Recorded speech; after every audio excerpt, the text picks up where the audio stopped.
Welcome to TERRA's third Thursday podcast for the month of March 2026. Today, we will be having another strategic discussion designed to help your organization maximize your e-scrap and ITAD operations. I am your host, Stephen Napoli, President of TERRA, the Electronics Reuse and Recycling Alliance. For the regular consumers of our sessions, you know that we strive to be brief and to the point, while providing you with useful information to enhance your knowledge, operations, and bottom line. But before we get started, we need to acknowledge our new and returning members since our last session. These include the Blind Center of Nevada and Minnesota Tech for Success, both founding TERRA members, Elgin Recycling, Circular Integrity, and Vermont, our newest member from Ecuador. In today's session, Powering the Mobility Marketplace, Uncovering New Opportunities, I am talking with David Rippner, the CEO of the Mobility Marketplace. This new allied member of TERRA has a long history of partnering with organizations like those in our certified network to deliver innovative, cost-effective mobility solutions that simplify device management while increasing customer satisfaction and your bottom line revenue. Also, please tune in to the short video at the end of our discussion that highlights a brief tour of the Mobility Marketplace's operations, as well as their data security protocols. Enjoy the show. Welcome, everybody, to another episode of TERRA's Third Thursday podcast series. We've got another exciting month where we're going to be talking about news and information that you can use to impact your operations and your bottom line. We're talking about mobility. I know a lot of our members have, get this type of material in there. Some are, experts at it, some are not. So we're going to talk about, some best practices that you can explore, you can use internally to, maximize this revenue stream, make sure your devices like your laptops, or should be your tablets and your mobile devices, your mobile phones become a positive revenue stream for your business. So I'm here with an expert in the industry, David Rippner. I'm going to have him introduce himself and tell us a little bit about his business. David? Well, thank you, Stephen. My name's David Rippner. I'm the owner of the Mobility Marketplace. We've been in business for 17 years, and just putting it simply, we buy and sell smartphones and tablets. We address a lot of security concerns of the business customers and the government agencies that we work with, and we're a repurpose company. So we can get into the ITAD, repurpose, everything we're doing to help business and government agencies life cycle their accounts. Excellent. And how long have you been doing this for? I've been in the industry for 32 years. I hate to date you, but I know you. I started when I was 3. No, I'm joking. Of course you were. I remember you were about like a year or two older than me. I always looked up to you. Exactly. So, again, this is an important, material stream for folks that are in our network, certified folks that are bringing in material. We're trying to reuse and trying to recycle material most efficiently as possible. Obviously, reuse is the way to go in terms of, maximizing revenue. So tell us a little bit about what you all do with the material that you receive to make sure that when it gets back out into the hands of the end user, that it's, clean, sanitized, and ready to go. Well, we're like you said, we're more of a repurpose company. So for us, it's addressing first the security concerns. We bring in the devices after we speak to the business or a government agency. We provide shipping labels. We bring the phones in. Then we're doing a full data wipe, because a lot of people think, oh, I'm going to do a hard reset on my cell phone. They send it in. Then they wonder, gee, how did somebody get my credit card information? How did they get all my proprietary information? So first and foremost, the value that we're bringing is from a security standpoint. Then we're bringing in hooking up to machines, and you'll see in the video that you'll attach to this podcast that the 2.5-minute video showing that we're using robotics and artificial intelligence to fully wipe the device, do a 33-point inspection check on the device to make sure that all the functions are working well. We polish it, sanitize it, and then put it back out in the market for resale. So to your point, yes, we are a repurposed company. We're trying to help one customer get rid of devices and address the security concerns, and then we try to help the other customer acquire used devices without having to pay full retail through the wireless providers. Well, that leads me to a prop that I've got here. Being in this business, I've got a lot of friends and neighbors and family that bring me their devices, with the idea that I'll recycle them for them, and I always do. And one has been my father. This is his retired iPad, 64 gig, but he can't remember what the, 4-digit passcode to access this thing is. So when you Uh-huh. get a device like that, what's the process? What do you do? Well, that's probably the biggest headache we experience. I mean, it's when I talked about security before, everyone's putting MDM, Apple Business Manager, they're putting different third-party applications on the device. But the thing that they forget is twofold. One, they need to remove all of that if we're going to be able to give them some money for that old device and also repurpose it. So one of the things that we do is we work with our customers because 40% of the devices that we're having come in these days are locked. We call them paperweights because they're not worth any money. We got to get them unlocked.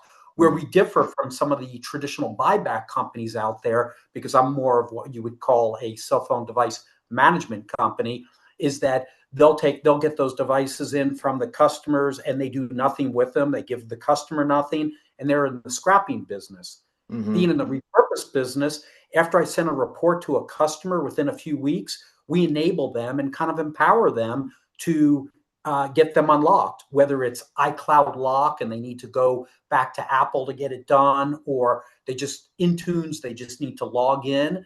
We provide all the IMEIs. We make it easy for the customer just to copy and paste it, put it in there, have it released, notify us. We rerun everything for them at no charge, and then increase their payout. So a situation like this, which is very commonplace, we're going to basically get the device in. We're going to send an email back to the customer and say, your device is locked. Here's instruction sheets of what you need to do to get it unlocked. Let us know when. We'll rerun it. It's all good. And then ultimately, if you can't get a device unlocked for some reason, do you do parts harvesting or are you just kind of sending things on to recycle? That's exactly what we do. We harvest the parts, and then we do have an upstream agency that will actually scrap the devices. If it's a good device, instead of like maybe like an iPhone 6 or something older that we're going to harvest for parts, then we can still data wipe the phone, and maybe we'll donate it to charity where they can use it for E911. Hmm. So multiple purposes depending on the device and what we can do with it. So for you all, I mean, it's, when you get material in, I mean, that's a lot of extra work, to get in, to get there, to work with customers, to get things unlocked. And that's a lot of devices. And I think that's where a lot of our members maybe don't have the bandwidth or the capacity to get in there and do that kind of detail work. So they're sending things on to either harvesting or recycling that could be bringing more positive revenue streams to their facilities. How do you work with, folks that are in the industry, ITADs and others that have these devices but aren't, maximizing their revenue? Well, that's one of the reasons why I joined your organization, because I'm predominantly working with the wireless salespeople who are introducing me to the end users, and I'm doing these types of presentations with them. I'm trying to reach a different market by having the conversation we're having now and joining Hmm. your organization and say, hey, there is a company out there who will hold your customer's hand and say, this is not as difficult as you think, and you're trying to create budget for your organization. Don't give up. It might be worth an hour of your time for $2,000 or $3,000 or whatever the amount may be. So even the businesses out there, a lot of them, they just don't have the bandwidth these days to do that. But when they see how easy we make it for them, I basically look and say, hey, when I got that report in and I see that 40% of the devices are locked and there's iPhone 14s and 15s that are worth hundreds of dollars, I'll basically put together how much the report and what the project could be worth to them, and say, well, basically, if you could spend this hour and get this unlocked using these directions, it could be worth $2,500 to you. And then normally a customer will go, okay. But I mean, if they have like an older device or something, it may be worth $2 or $3. I wouldn't spend the time to do it either. So I wouldn't Right. expect a customer, but at least I give them the option, and they tend to appreciate that. We all want options with everything we do.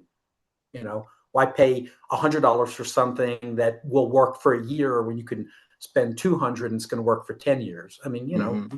we want to give people options and empower them to make their own decision. That's what we do. And for people that I know, maybe they'll get a lot of this material, but it comes in, here and there.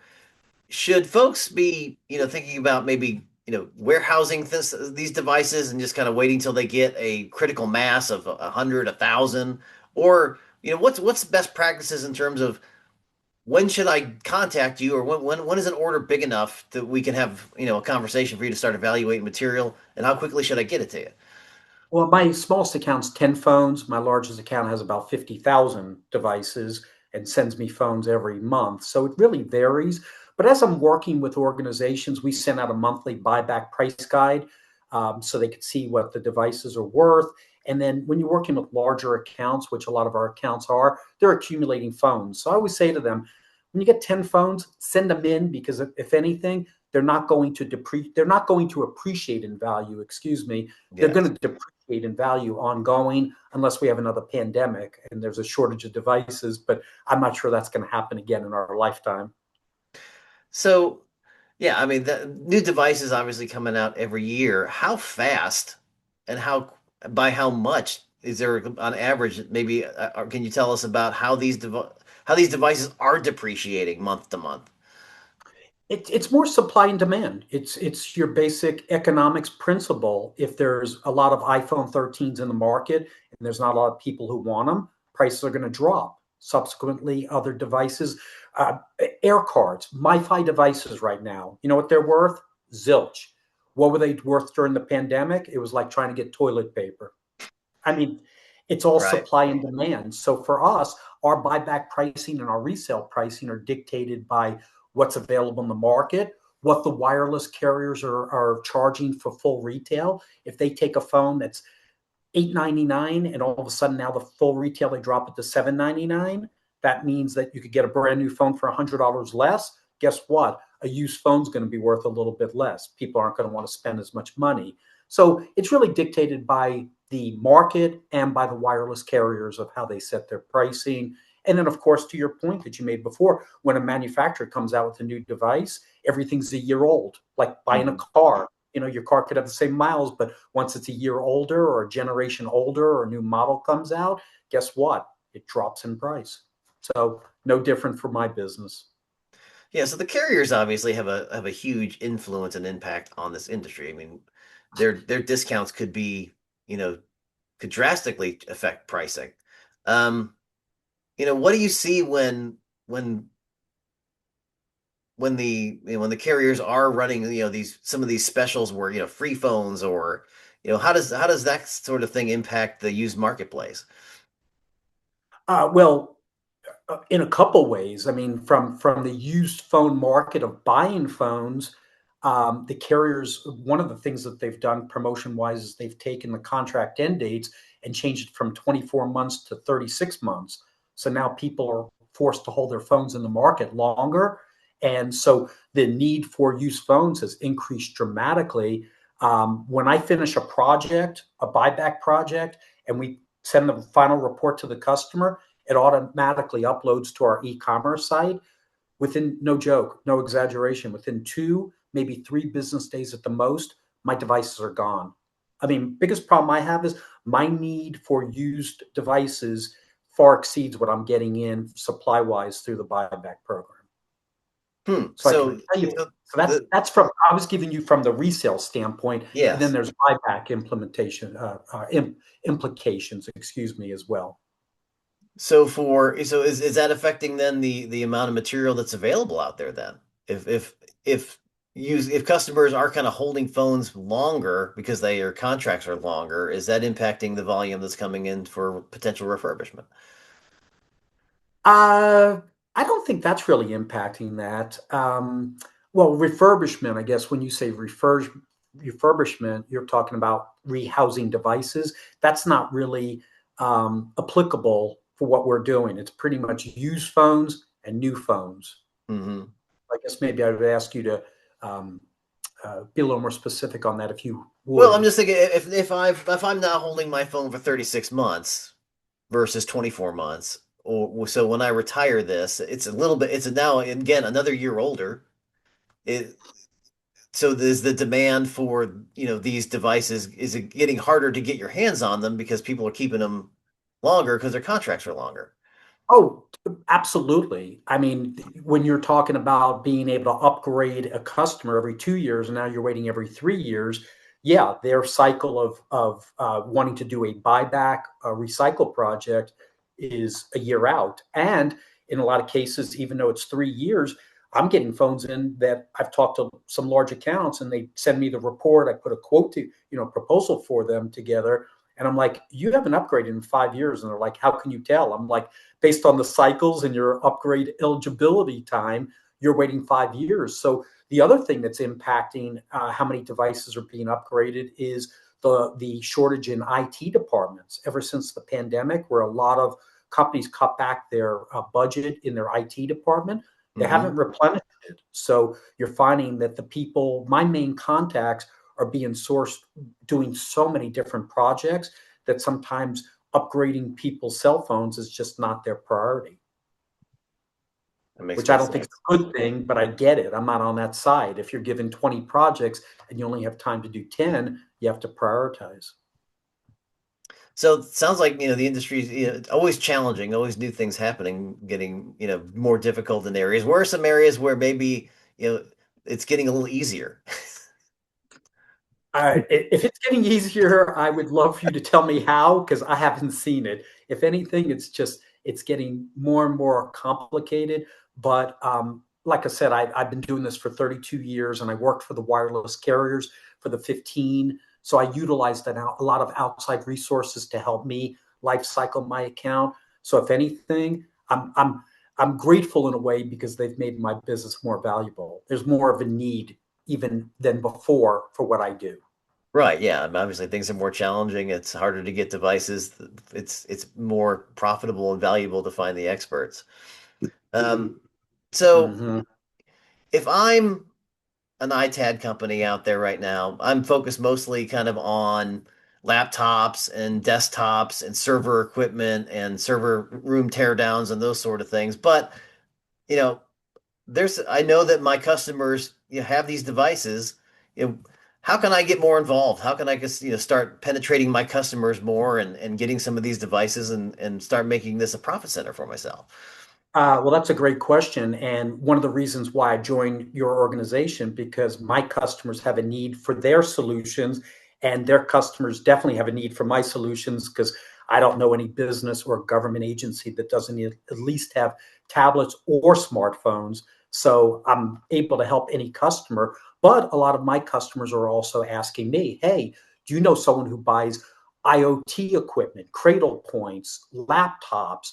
Other IT servers, data, center equipment, and I stay in my lane with smartphones and tablets. So I Mhm. need partners just as much, and I want to be able to hand them off or introduce them to the customer and let them do what they do best. And that's what I would recommend they do with me. Introduce me. Let's talk to the customer. It's what I do with the wireless salespeople all the time. I'm doing video calls. I get on the phone, introduce myself, be a human being, find out what their needs are, and respond to them with viable solutions. So, yeah, I'm looking for more two-way partnerships within the ITAD space that I'm not or have not worked with in the 17 years I've been in business. Mhm.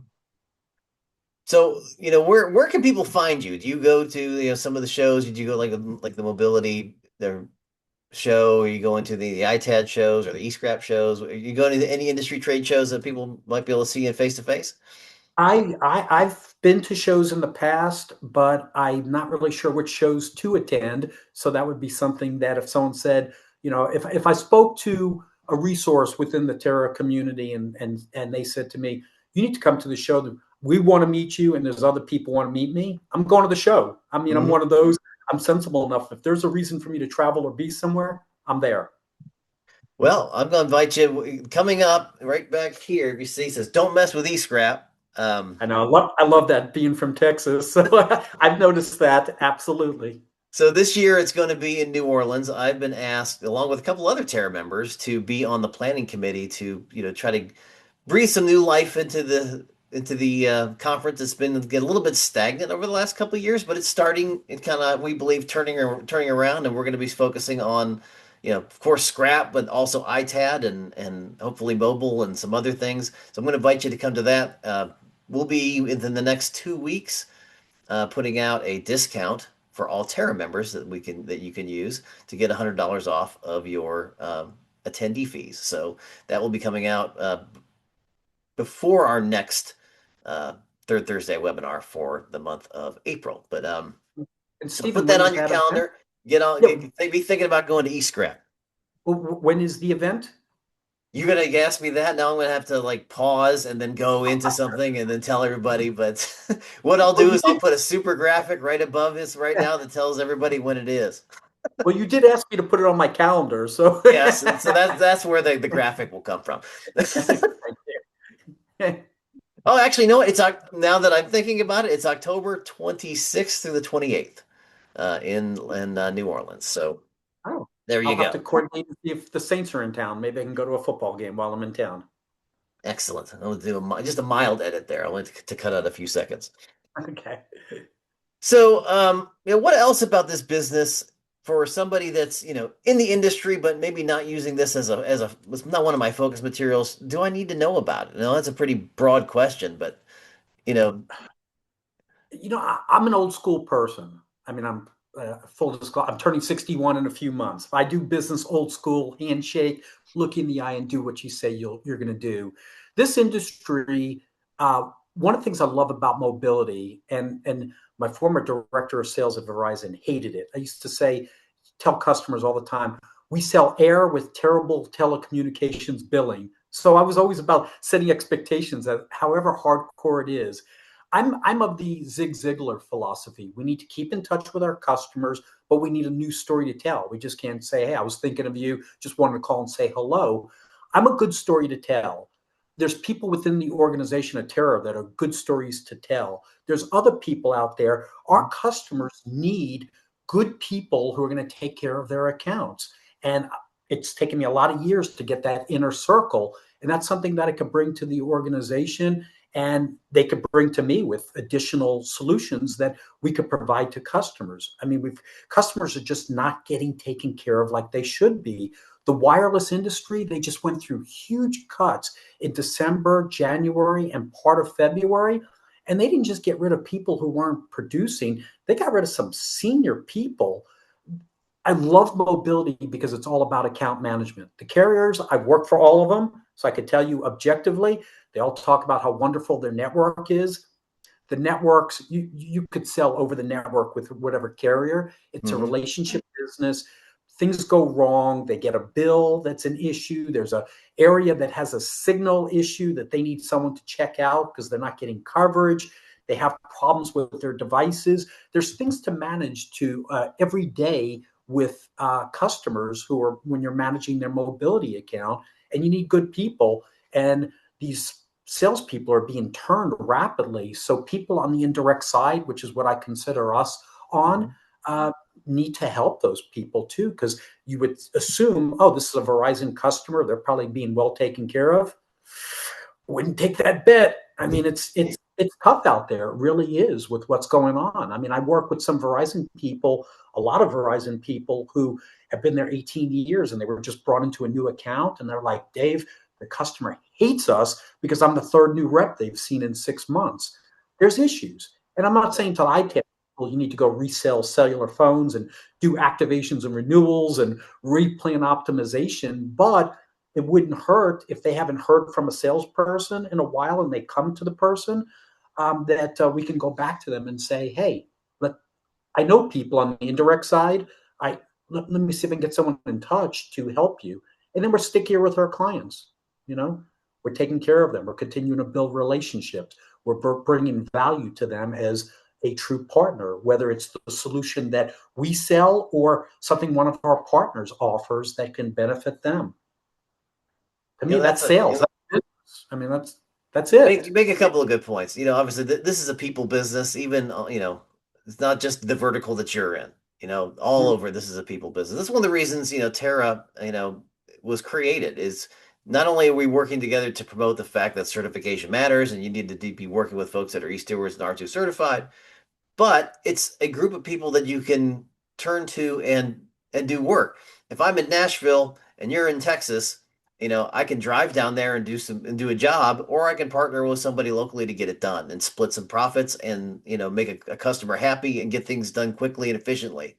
And that's what, if we can bring that ethos to, all of our members and beyond, and we can really start, you know, tackling some of the big problems that are in this industry. And a huge one is just simply logistics and getting things from here to there efficiently and getting in the hands of the people that know what they're doing and how to do and how to work with it.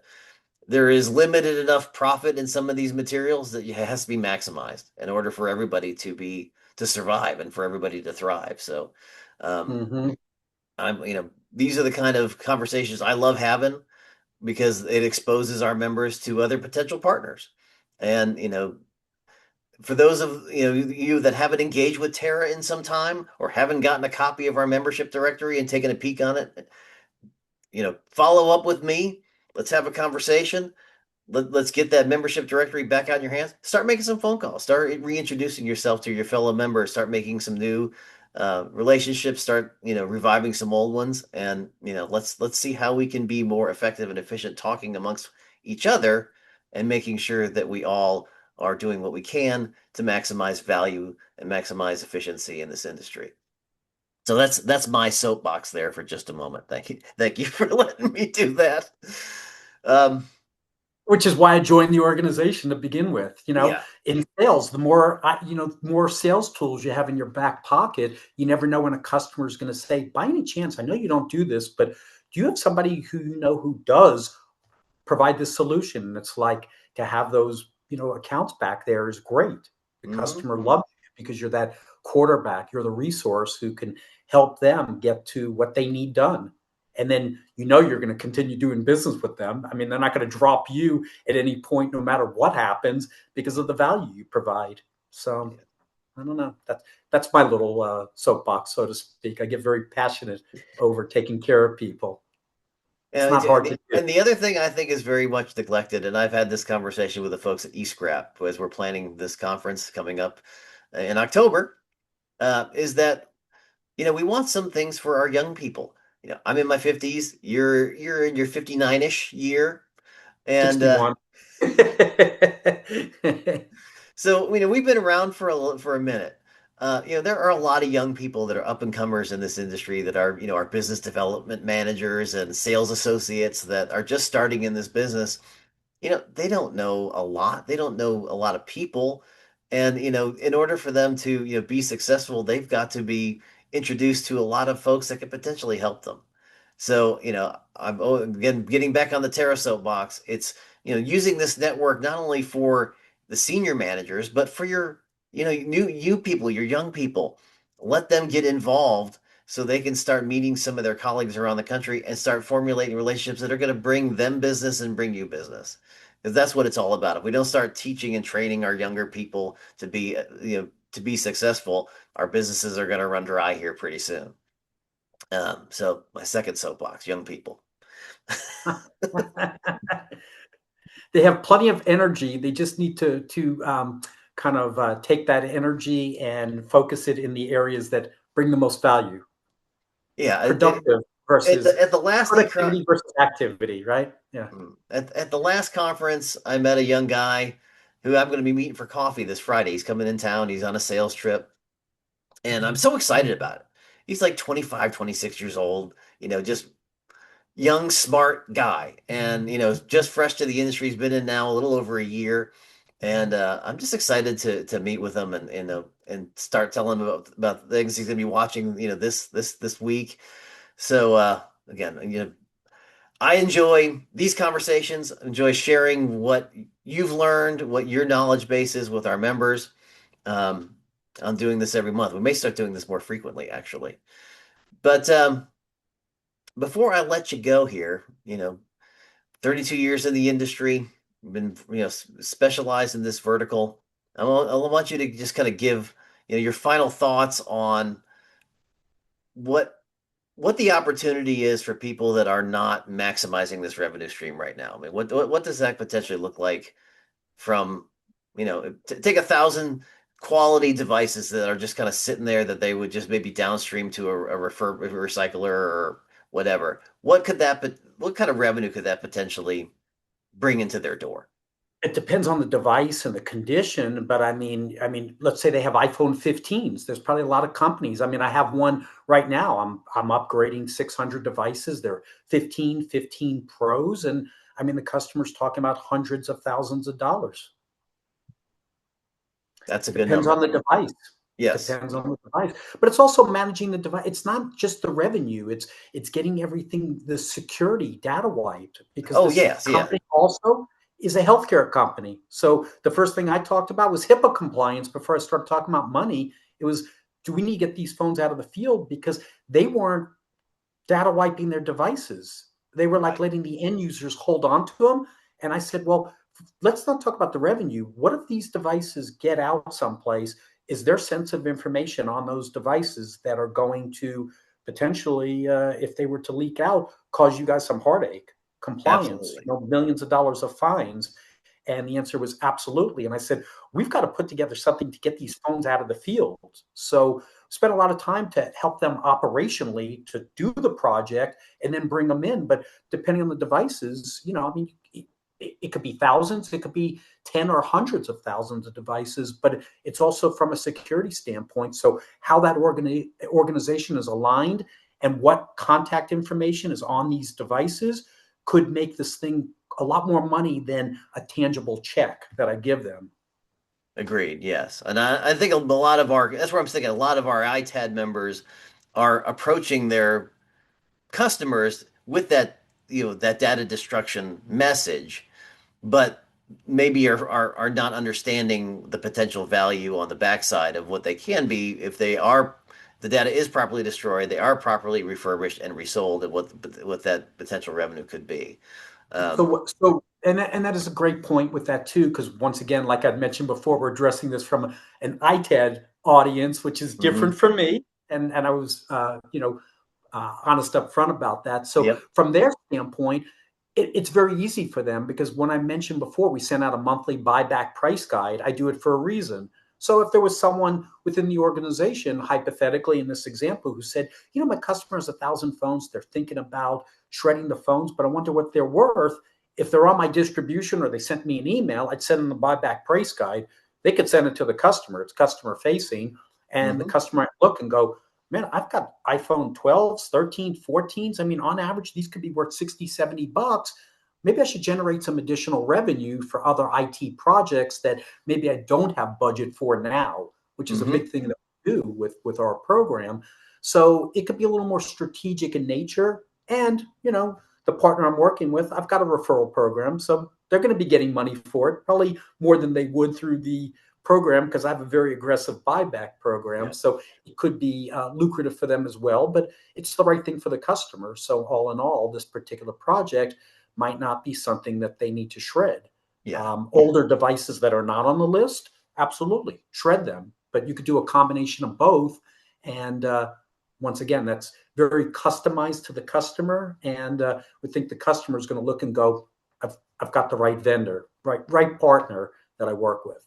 Exactly. So It's about extending that relationship. It's about extending yourself into, deeper into the organizations, becoming more of a value, and leveraging then the assets of our network yeah. and our membership to, make that happen. So, But I work with, my motto in my business, I take the good and the bad. And for me, any device, I mean, customer says, I've got 1,000, iPhone 6s. Would you take these and data wipe them? No. I mean, I'm gonna with my overhead at $40 per device, I'm gonna lose money. But when it's blended with other good devices, then absolutely, I do it because it's the right thing to do for the customer. There's money in it for them. I can make a little profit, and I can take a hit on mhm. those devices that they want me to address the security concerns. Right. So it's the same mindset from their standpoint, where they're like, well, based on the mobility marketplace's list here, you've got 500 iPhone 6s that I'm going to shred for you and do what we do. But these other 500 phones are worth money. you might want to work with my partner and get some money for them because it could equate to this much money for you. Talking about being a consultant and bringing value to a customer, now you're taking it to another level. And I'm doing the same thing. I'm just doing it the opposite. I want the good devices and the old devices. I want to find a partner who could bring value to that customer. So it's just the opposite side, but it's the same customer with the same challenge. It's Right. nothing different. Yeah, you're maximizing the high end, which is that's where the Sure. deepest revenue stream is potentially, but it's also the hardest to do. You have to have all of the infrastructure that you have to be able to turn these devices back around. And that's why we're having this conversation today, because I think a lot of our members do have somebody, either they'll shred the devices internally, or they have somebody that's taking kind of end of life type material and harvesting parts and getting a couple of pennies for pound on some of them, but they don't necessarily have a partner that will take good devices, get them back out in the marketplace, and turn those into high profits for themselves. So, um, Yeah. glad to have you as part of our network now, a Thank you. resource that our members can speak to. And I'm gonna have to get to walk me through a little bit. How simple is it for me to sign up and get like that monthly pricing sheet? You could send me an email and say, David, please add me to the distribution list. I am one of those. I do presentations with the wireless carriers and I'll present to their sales teams all the time. And I always say to them, if you like what you hear at the end, and I usually ask for, the validation, is what I'm saying here, are these solutions viable for your customers? They'll say yes. If you want to be added to my distribution list, send an email. And usually, my thing is, 10% of the salespeople are doing 90% of the work. I think it's not the 80-20 anymore. I think it's more 90-10. So I Mhm. try to sift through and find that 10% and make sure they're definitely on the list. And if the 90% want to be, okay. And if you don't, I won't cry myself to sleep, to put it bluntly. So I only have so much bandwidth also. So Correct. as a partner with the wireless carriers, I can't support 300,000 salespeople. So I kind of have to pick and choose, find the right people, and then take real good care of their customers. And that's what we do. All right. Well, for those that are watching, they're going to be seeing a super graphic right now that has your name and your email address on it. But for those that are just listening to the podcast as an MP3, why don't you say what your email address is? Right? David at themobilitymarketplace.com. Sorry for the long email, but at least you have to remember the name of my company now, The Mobility Marketplace. Good. Oh, we always teach good marketing and good branding here at Terra. I have to send myself stuff or to my business partner, and I'm always like, man, we need to shorten our email. So Well, if you just did TMM, then no one would know what it was. exactly. But I do. I wanted to do TM. My business partner talked me out of it. Oh, that's funny. All right. Well, everybody, again, Dave, thank you for this. This has been great. We do appreciate you being one of our, do believe you're our 21st allied member active right now. So, we appreciate you being part of that membership level here. Of course, and we have multiple membership levels here at Terra, our certified members. We now have over 130 uh, certified electronics, ITAD and e-scrap recycling facilities across the globe, and now 12 countries. We just signed up a new organization from Ecuador last week. We have then our allied members, our folks like Dave that provide product and service to you guys that can help you learn a little bit more and extend your knowledge and extend your revenues. And then, of course, our sustainers are the last part of our membership stool, which include all of the people that we're in contact with and do projects for, like Walmart and Stanley Tools and Target and others that become clients for you all as we bring them in the door, since we don't process anything. Um, but well, again, Dave, thank you for being our host this month. We'll be back at it again the third Thursday of next month. But until then, take care, and we'll see you soon. Thank you.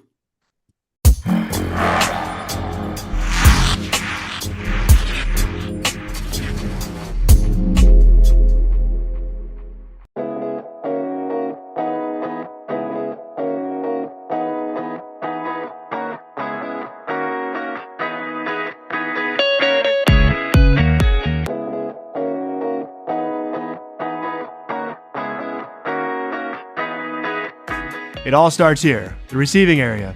When phones arrive at our facility, the first step is to log and inspect them. We verify the status and ensure that there are no device locks or issues before moving forward. Every phone is logged using our TrueCare system, which documents the phone's condition with visual and functional checks. If a phone has a lock, we reach out to the customer to resolve it, keeping the process smooth and transparent. Data privacy is critical. Once a phone passes the initial inspection, we move on to wiping the data. This is where TrueWipe comes in. TrueWipe is a DISA certified and ensures complete, irreversible data erasure. Once the process is complete, the phone is wiped clean of any personal data, making it safe for the next stage. Next, the phones are cleaned and graded. Once a device enters our SmartPod, it's removed from human handling, ensuring precision and consistency throughout the rest of the process. This is where the magic of our patented robotic system truly begins. First, Deep Clean. Our machine vision-based device cleaning robot thoroughly removes all contaminants from the device surface. Fingerprints, dust, dirt, smudges. Deep Clean makes every phone ready for accurate grading. Next is Deep Sight, the world's most advanced cosmetic grading robot. It uses a patented 3D vision system to capture images from every angle and inspects each phone down to the tiniest scratch. The results? Objective and fair grading. Then comes Impersonator, a robotic system that performs a series of functional tests. It checks performance metrics, making sure every aspect of the device is working as expected. Finally, the graded and tested phone is placed in Deep Store to be sent for storage and packaging. Processed devices need to be kept in a safe packaging. M-Soft Pack gives the phone a snug cover to preserve the grade of the finished goods while in storage. Once the grading is complete, the phones are packaged for safe storage and further dispositions.